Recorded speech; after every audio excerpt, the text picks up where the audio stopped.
Hello, beautiful people. Welcome to JAPADA, the show where we spotlight Nigerians who found purpose flipping through their passport pages and chose to return home and build.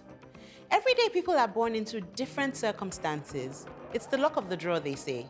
Well, the world might not be fair, but this lady is trying, in her little way, to make each day brighter for as many young hearts as she can find. An emotional journey with faith, hope, and purpose all intertwined. And we'll unpack it all right here on JAPADA.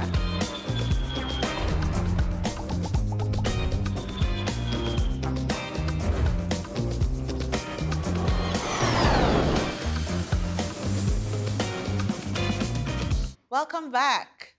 Founder and CEO of Let It Shine Academy and Theo by Lisa, and head of SME Strategy at ProvidusBank. That's our guest. This Amazon is as bountiful as the forest by the same name. She is Damilola Feyide. Welcome to our show, Dami. Hi. Hello. Thanks for having me. Thank you so much for accepting our invitation. No, of course. I'm really excited about this. Yay. So I know you, and I know a little bit of your story, and I am in awe of you, honestly. I personally love your story, so I'm so excited to get into it on the show and to share it with everyone. Yeah. So let's talk about your background very quickly. Okay. So can you just run me through your family background, educational background, and professional background? Okay. Quickly. Very quickly. Yes. So first of all, I was the only girl for about 11 years until my younger sister, who I love very dearly, came. First of all, we lived in Surulere, grew up in Surulere, then moved to Abuja. My dad was in banking before he retired, so a lot of movement. And then from Abuja, we then moved to England because we're all British in my family. So when I was getting ready to start applying for universities, we found out that if you haven't lived in the UK for 3 years, you don't actually get entitled to the grants and not the grants, but I'm meant to pay a normal home. Got you. Fees. But then if I don't live there for within 3 years, you pay international fees. My dad heard that. Being an economist, he was like, everybody, jackpot. So we literally all moved. My mom had a shop in Nigeria, so that was something she was able to move as well. So we literally just all moved. My sister was 2.5. I think when we moved now, she's almost 19, if not 20. But yeah, so it's just we basically moved. Then I went to university. I went to Olashere Secondary School here. Then I went to University of Sheffield. And yeah, I think that's pretty much, at least education-wise, and that's basically how I JAPAD. And I worked a few jobs in London after graduation, did a gap year, worked for 2 different companies while I was there, which was I guess over 4 years. And then I decided to be a full-time personal trainer. That's a whole different story.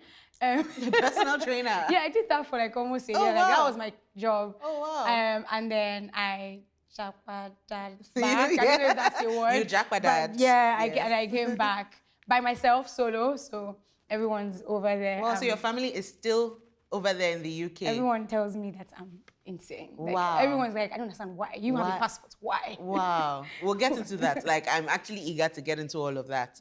I find it very interesting that you are, you're the first child, but there's a whole 11-year gap between you and your immediate younger sister. Yeah.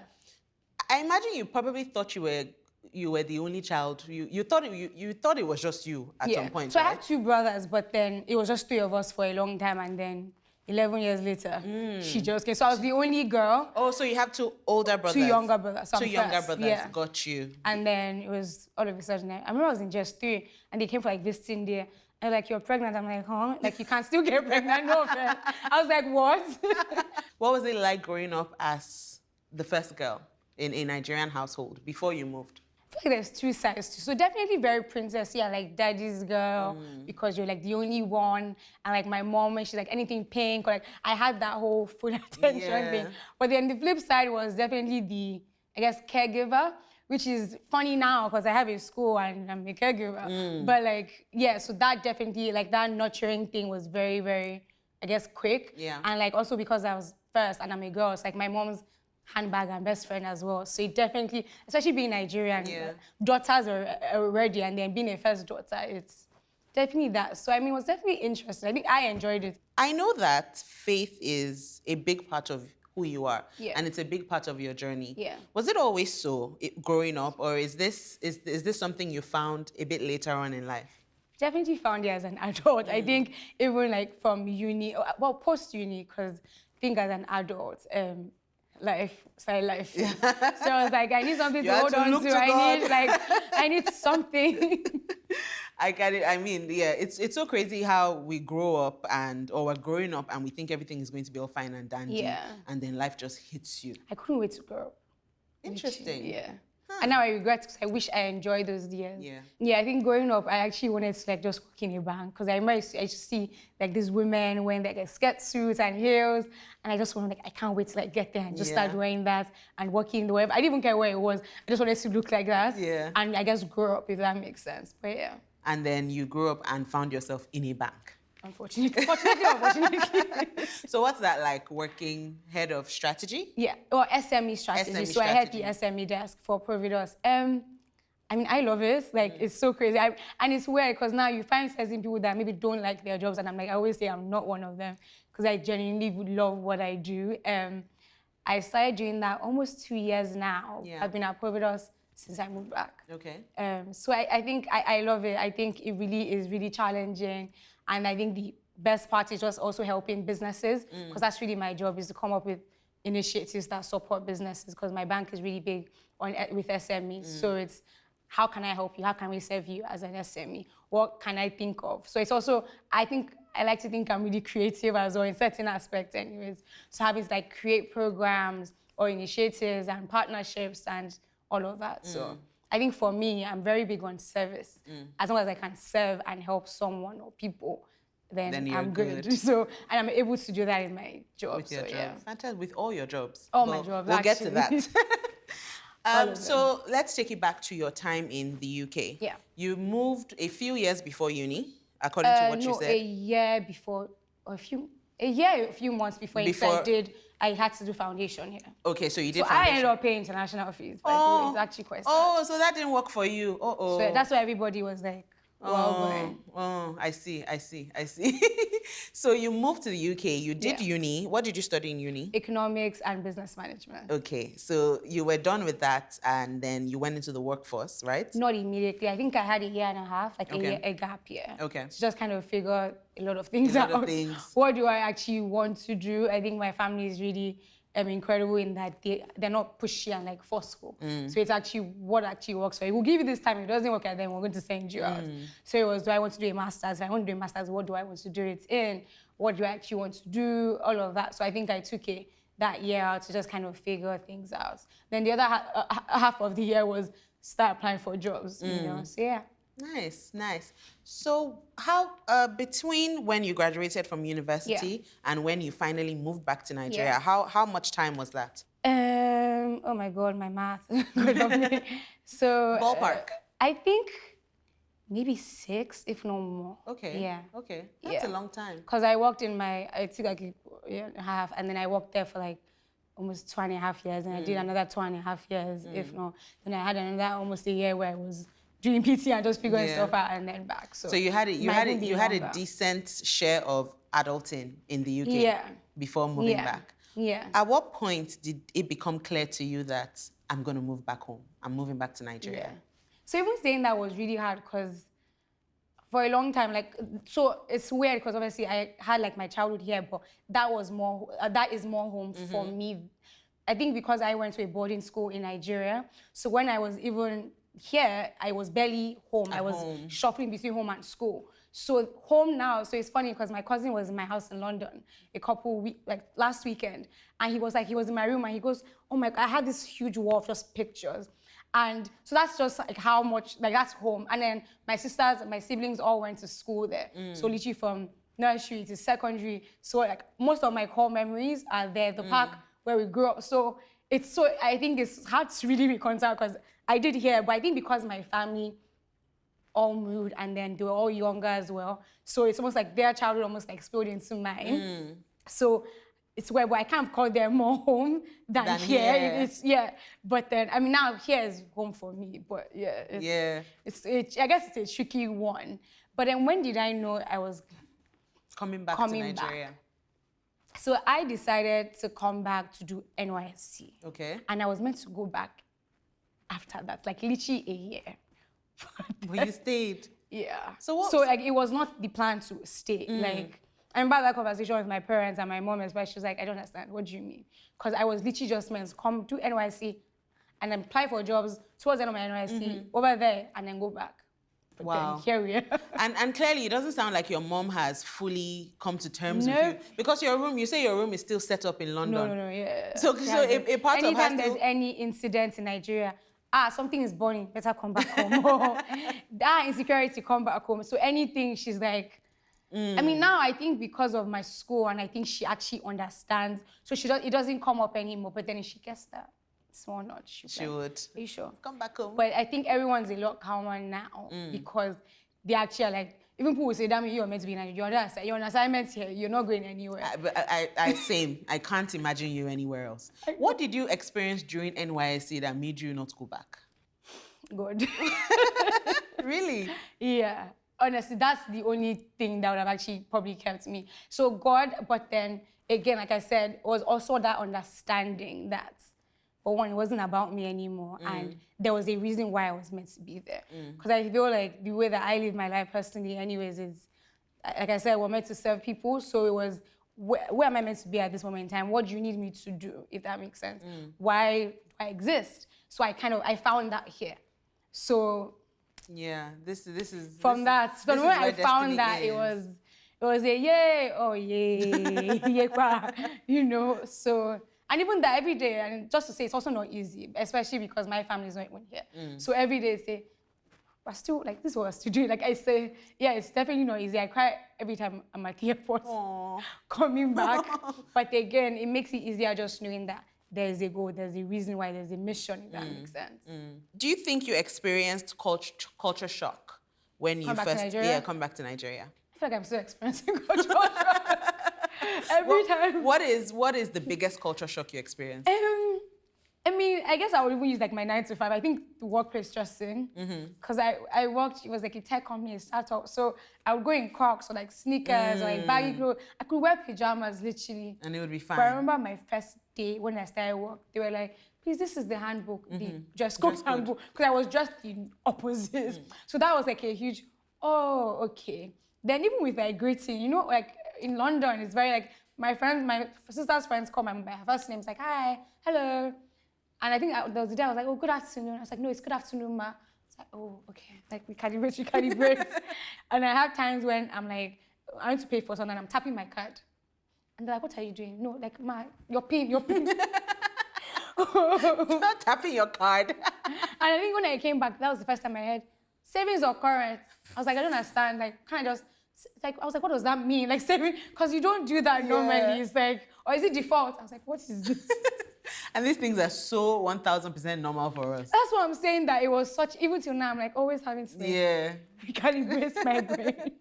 We'll get fully into that goal, into the purpose, into the mission. But right now, I want us to take a short break by playing a game. So this question is called Truth or Ta. Okay. Yeah? So I will give you a statement, and you tell me if it's the truth or if it's Ta. Okay. Yeah?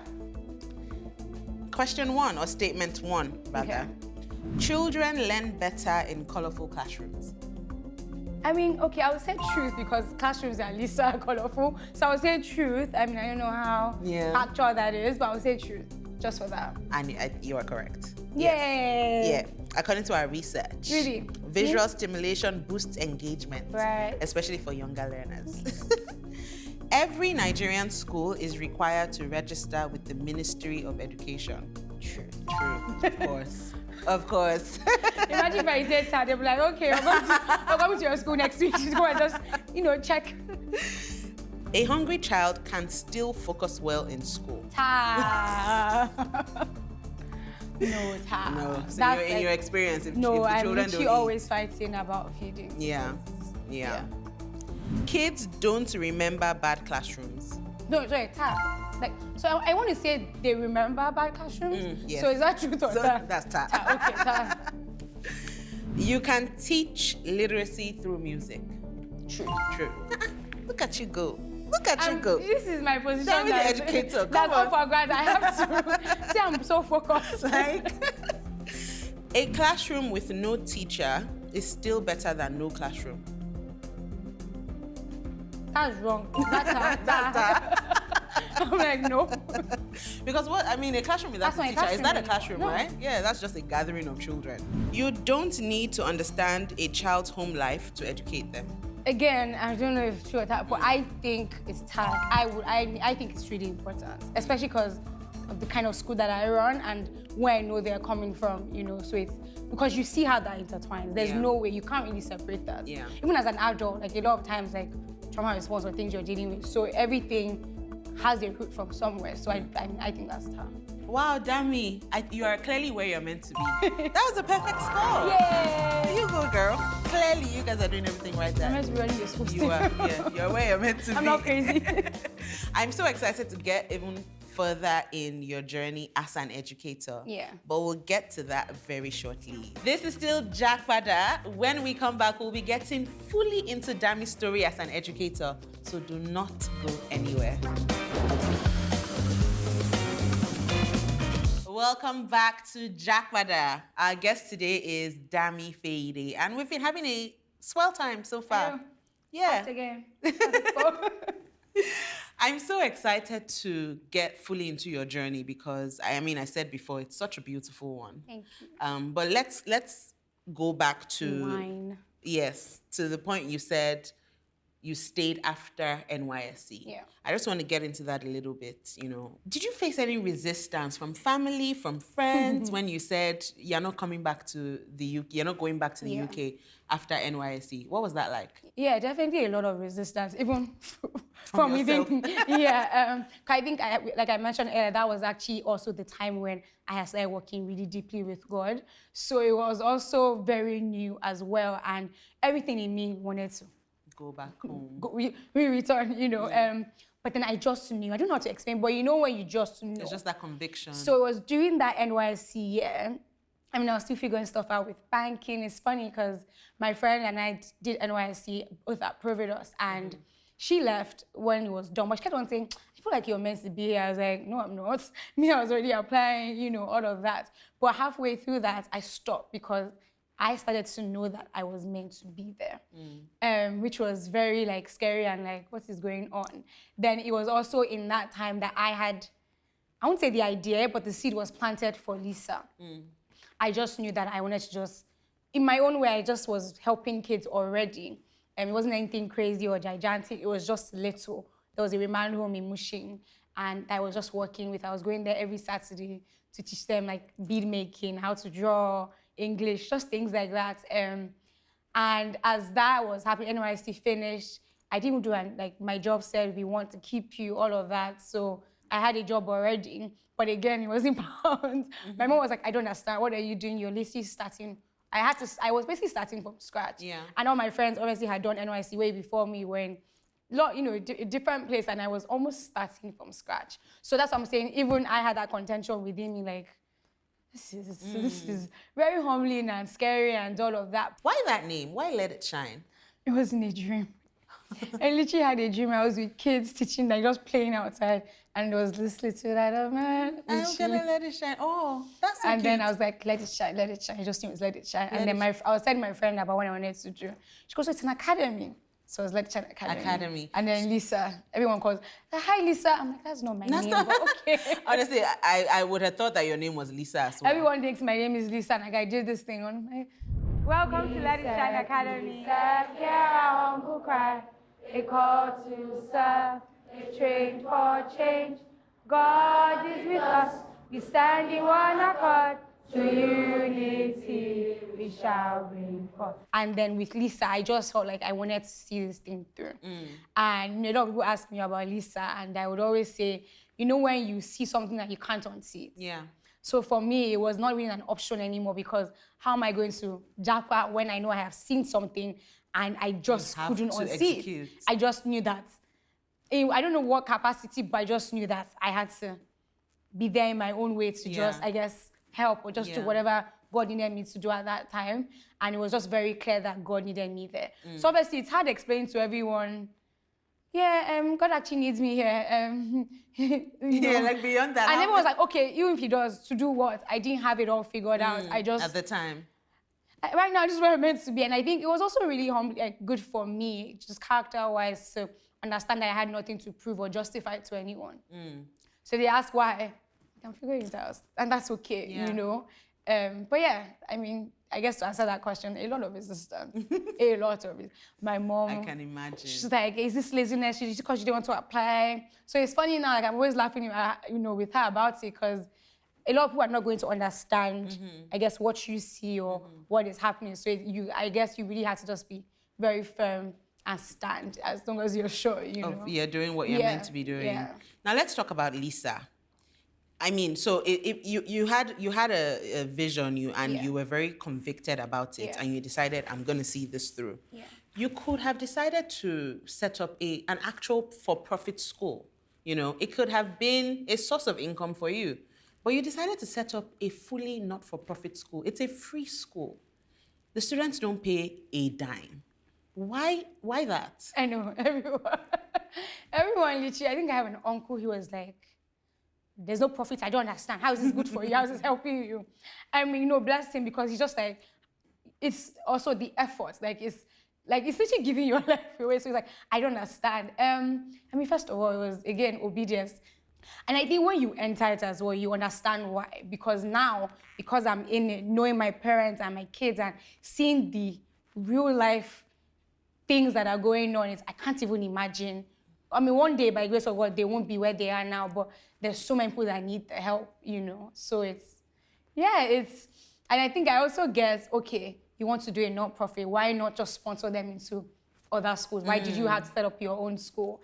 I think, but that's easy. It's always, every child has the right to free and quality education, and God bless our wonderful country, but we're really struggling, is with the quality of education that we're delivering.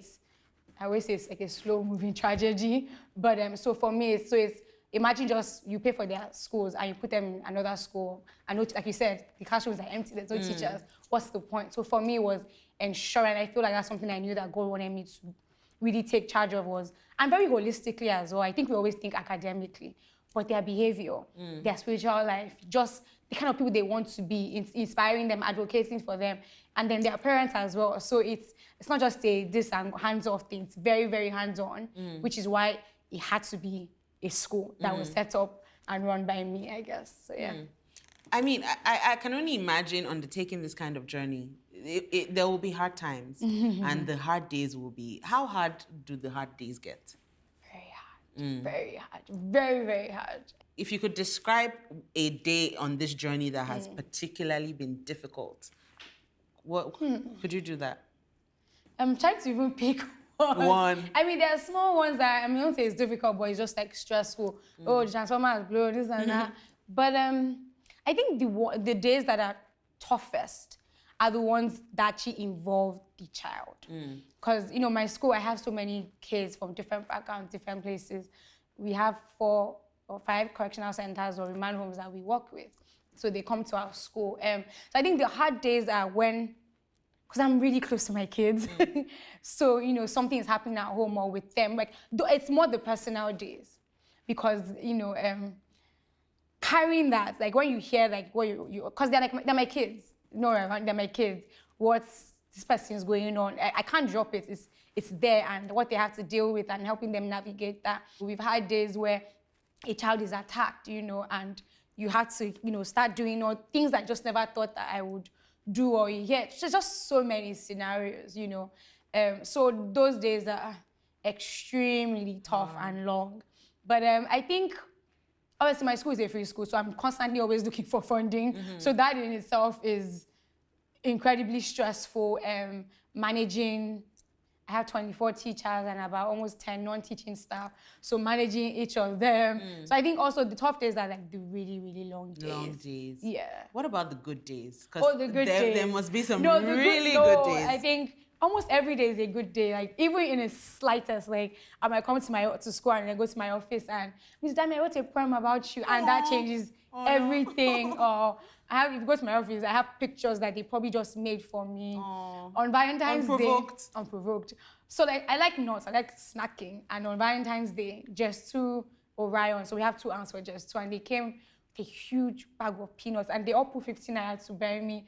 And I was like, first of all, I need to change my snacking habits. People are going to like my faces. But then, so like there's so many good days when my SS2 kids now, when they were the first kids to ever write like junior NECO, where it was our first time writing national exam.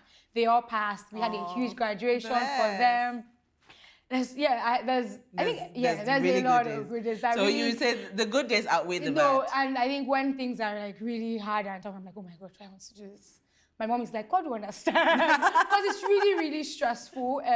That's something I'll definitely acknowledge. It's the hardest thing I've ever done in my life. I can imagine. And every day gets harder because as you're growing as well, it's like more children. More. How many children do you currently have now? Enrolled? 225, but by September, 270. Wow, and this is also September when you expand into a full boarding school. So this season of my life is probably the hardest because boarding day and it's free. And it's now still we're boarding free. And it's free. Wow. So wow. Well done, Dami. Pray for me.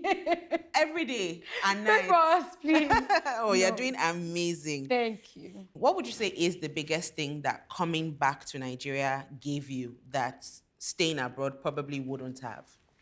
Don't fight me, anybody abroad. I love my abroad. I think you kind of touched on, and I guess that's what this show is about, the purpose thing, right? I mean, you can't still find it there, but for me personally, it did. And I think one thing there was, it gets very, not easy and mundane, but and complacent, like just doing that, putting your head down. Because also, the systems there are different. But one thing in Nigeria, and I tell people with Nigeria is, Nigeria's system, as much as we're flawed and all that, it does give you that ability to, I guess, propel and pivot and do. Like, I can wake up tomorrow and I actually want to start a new business. I want to start this. You actually can. And I'm saying it because I literally live there and I know how different the systems and how things work. And it's not easy. It's not saying it's easy here, but it's very, very different there, you know. I can't imagine trying to start Lisa there. It's a whole, the regulations, there's just a whole thing, right? So I think in Nigeria, and also even my mentality of I can do it, you know, and I can do hard things. Because Nigeria isn't easy, but then when you do overcome those things, it's like, we can actually do this. I think it took away that limitation that I had. And coming to Nigeria also opened my eyes a lot. Because it's like, well, in this bubble and very, you know, this, I'm going to change session, I'm going to work that. But here, it really just opened my eyes. Still does to so much. To all the possibilities. Because it's funny, because you think going out, you see the world. But I think here as well, and even just outside, even every day now, seeing people, because even when you see like one individual is different from the next person, I think it really just opens your eyes. I love that. And I think it's not up to you to what you do with what you've seen. You know. So, very well said. Very well said. So we like to do something called a JAPADA checklist. Okay. Yeah. So it's basically your list of advice, suggestions to people that are thinking of coming back. Okay. There's always people that want to come back home because at the end of the day, home is home, right? So if someone is watching right now and they're thinking, it's time to move back home to Nigeria. Okay. What, if you were to create a checklist, what would you have on there? What would you advise them to consider? What would you advise them to bring? What would you advise them to leave behind? What will Dami's JAPADA checklist look like? Are you ready? Always. Because I'm really thinking about it. Okay. First one, sunscreen. Okay. As many as you can, as much as you can. Not 30, not 40, 50. But maybe water, like the spray one, because you need to keep topping up. So that one. Second, I would say an open mind. I would say almost pack everything and come here open-minded. Third, I would say driving. When I started driving here, my dad said, just assume everybody's mad on the road. Just assume everybody doesn't know what they're doing. That, and if you're like me, maybe a driver, just have that, because I can't do it. Another thing is, well, this is for, if you're a pescatarian like me, I would say stock up on like fish or seafood, or find out, like, have a plug. I have antibiotics somewhere in the market. Yeah, literally. So just have that. Don't just think you can finesse it and do that. And I guess people also really helped me as well when I was doing, I have that whole transition even till now. So I think people finding like just solid people that can help you and point in the right direction. Have a friend that's like your shop plug that knows everything. I think you've done pretty well so really, far. I think that's a pretty balanced checklist.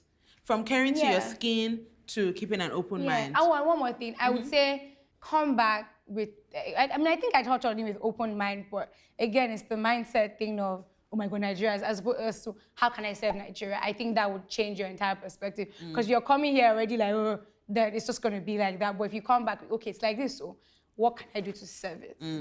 I think that's a good thing to put on your checklist. I love that. Perspective is so powerful. So powerful. It's not finding problems. You're just like, and how can I be the solution? What can I do?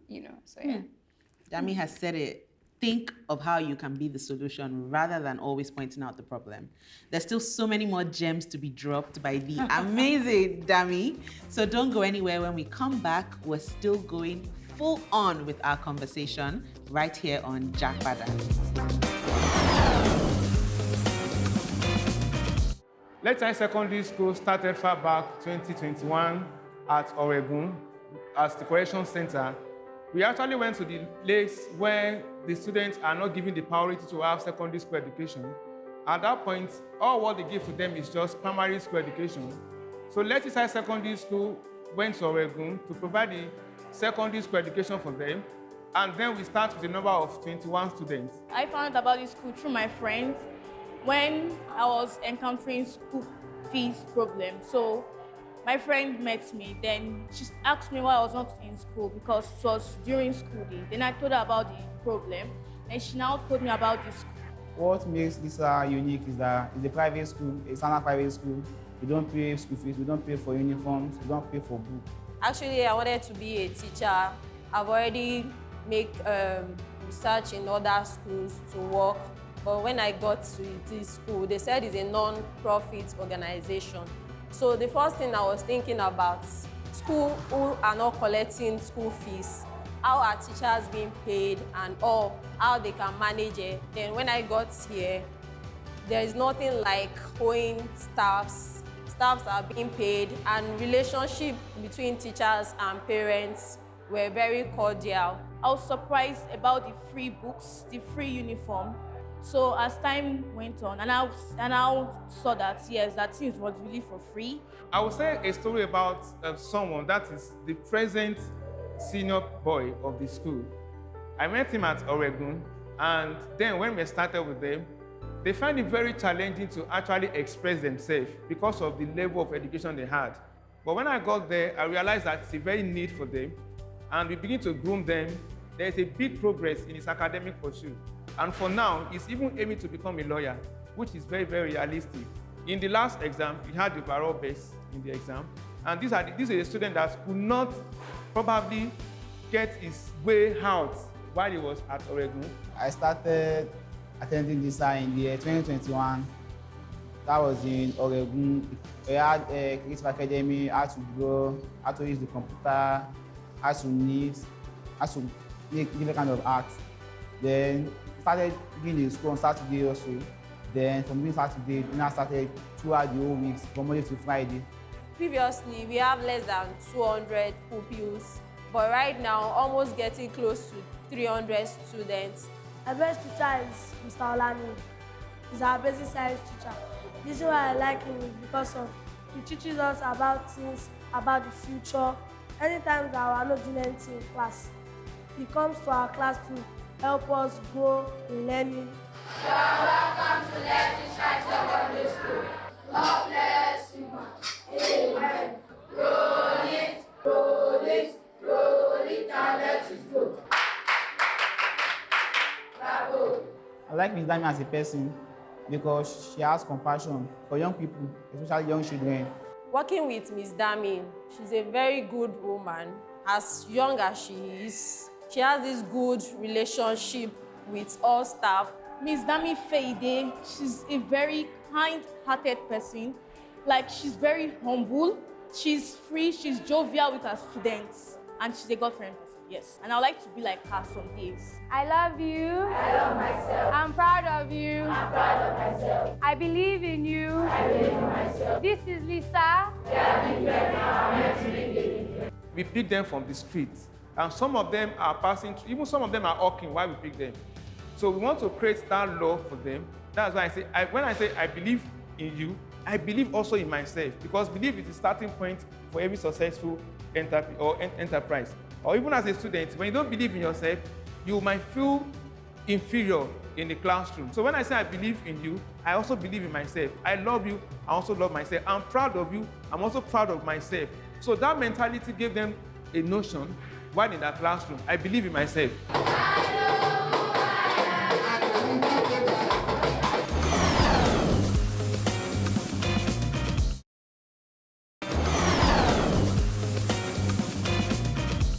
What do you consider rather, your proudest moment at Lisa so far? Okay, I feel like I say this, or I've said this a few times, I'll say it again. I have two, but I'll say the first one, the main one. So like I said, we have some students from correctional centers, and there's like a boys, the Oregon facility, and so obviously they're from there, their backgrounds, all of that, but they came into my office, a few of them one day, and they were like, they weren't happy. I was like, what's wrong? You know, like, Miss Dan, we're just not happy about this thing. You know, some kids, just other students or teachers, just random people in school refer to them as Oregon boys. That's not who we are. That's not who we are anymore. So I think for me, it was just seeing them disassociate themselves with their past, because it was something that I had just been really speaking to them and praying about for them, that they would focus on now and what God is doing in their lives now, as opposed to the things that have happened. So it was them almost, they didn't know it, because they're just like, they were almost like breaking up with their past, and two of them are prefects, top students. They just wrote NECO again. That, and I think when we passed NECO, that was. And that was the very first and NECO, that was our right? first. So for me, it was like, okay, I'm not crazy. So every single student no you receipts, enrolled? nothing. Come on. I know. So, come on, Lisa. I know. So that was very. Yeah, we did the whole graduation, and people were like, "What, they done with your second?" It's like, no, just SS1, but we had a lot to celebrate, you know. Oh, that's beautiful. Yeah. That your oldest class is what class right now? SS2 now. SS2. SS2. So you're getting ready very shortly for your very first ever graduation, Yeah. and then you get to see your children off to university. Oh, I know. How fulfilling. I know. I'm already so emotional because, so the SS2 set was the set that I started with, and met most of them with their parents on the road when I started, because I did an outreach. So just seeing them transform, even physically, I'm like, Peter, you're taller than me now, you know. And like when they were shy and like tiny, and they're grown-ups. So it's like, oh, beautiful. I know, I'm gonna cry. I'm so happy, but I'm like, so you won't be my student again. What's gonna happen? Oh, after 5 years. I know, 6. 6 years. I like that you mentioned outreach, because I often wonder how you recruit your children. Yeah. What are some of the other ways that you... Yeah, so when I started initially, because I didn't know what I was doing, I just took flyers out. I went on the street, because my first location was in JAPADA. So kind of went, around saying, does anyone need free education? I'm starting a free school. Yeah. And a lot of contention as well, because a lot of people thought I'm scamming them, or I'm making political plug, or I'm just lying. Like, how are you starting a free school? But a lot of them, I met them, the kids, either on the road that day or their parents, and I spoke to them about this, what I'm trying to do, like why. I had parents crying, saying, we've been waiting, One of my staff, I met him on the road, he was like, no, you're a scam. Let me see. So he came to school the first day, and now he's worked with me 5 years. So that's literally predominantly how we started.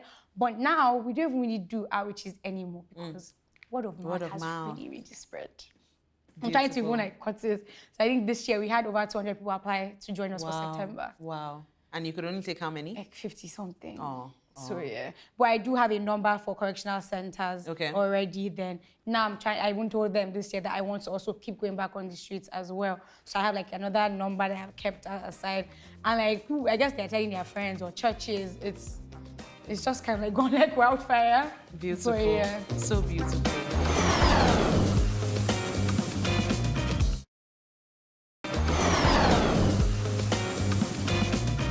Dami, your story, beautiful. Everything that you have done so far and everything that you will do. Let's talk a little bit about everything that you will do. Think about the next 5 years for Lisa. Yeah. What does that look like? I mean, in September, we're fully transitioning to a full boarding school. And I remember when I made like that decision, I was like, this is my 10-year plan, 20-year plan. It wasn't meant to happen right now. So I'm like, you know, God's timing, actually. So as much as even answering this question, I'm like, see, the acceleration. But then 5 years, I definitely would have graduated how many kids. We're working on partnerships with different universities now to get them scholarships. I'm even working with my alma mater in Sheffield in England to get them like 3 or 4 slots for scholarships. So just hoping to see my kids. Some of them might be done with university actually in 5 years. So yeah, that's really just like exciting for me. And then boarding now is in play. I was listening to watching Cowbell PD. I was like, do you know, my kids like, we're coming. I love it. But yeah, I think I'm just really excited. I think now with boarding school, we get to work with kids across Nigeria. Because obviously I was a day school in Yaba, so I have a lot of kids on the mainland, you could do Surulere. But now being boarding, a child in Enugu can come and be boarded. And then there's going to be the day aspect, day and boarding. So kids within the vicinity of where we are will be day and then in Osun State. So it's not limited anymore. And Lisa can actually reach and help way more people. So I think that's something that's really exciting for me. And yeah, I think, and maybe building more Lisas in different states. So yeah, that's, you know, by the grace of God, absolutely, just replicating that across Nigeria and wherever as the Lord leads. And we will absolutely be here to see it all unfold. Yes. Let's take it one step further. Okay. Visualize your perfect Nigeria. If you could describe that, what is your Nigerian dream? My Nigerian dream, obviously this is very personal, and to me is just a Nigeria where I'm not seeing kids on the road begging or hawking. Not even just kids, even adults, you know, or that are homeless or displaced, but a Nigeria where every child actually does have access to free and quality education. So a Nigeria where their children are taken care of. A Nigeria that is more inclusive with my diet. This sounds funny, but obviously I know we're still getting there. But, and I think a Nigeria where our currency is really strong, and a Nigeria that protects its people, all people, adult, child, all of that, but a Nigeria that takes care of its people, protects and advocates for its people. Yeah, and maybe in Nigeria where there's less traffic, and that would be an incredible bonus. That's a pretty good Nigeria you described, and I think we're well on our way. I think so. I think it's not. Yeah, I think making steps and people rising up and doing that part as well really just would help. Fantastic. Thank you so much, Dami. Thanks for having me. You really are a shining light, and I just know that your story is going to propel so many more people into action. I really hope it does. That's my prayer. I really hope it does. Thank you. Thank you so much for sharing. Thank you. Thanks for having me. This was fun. Dami's selfless nature, drive, and spirit are clear as day. She's a breath of fresh air in what can seem like a society with so much rhetoric about selfishness. Nigeria needs to tell more stories like hers, and I'm so glad we got to do so. What would you do if you were called to deny yourself for others to fly? Dami reminds me of the famous JFK quote, "Ask not what your country can do for you, ask what you can do for your country." Words to live by. Until next time, I'm Mimi Onolaja, and this has been JAPADA.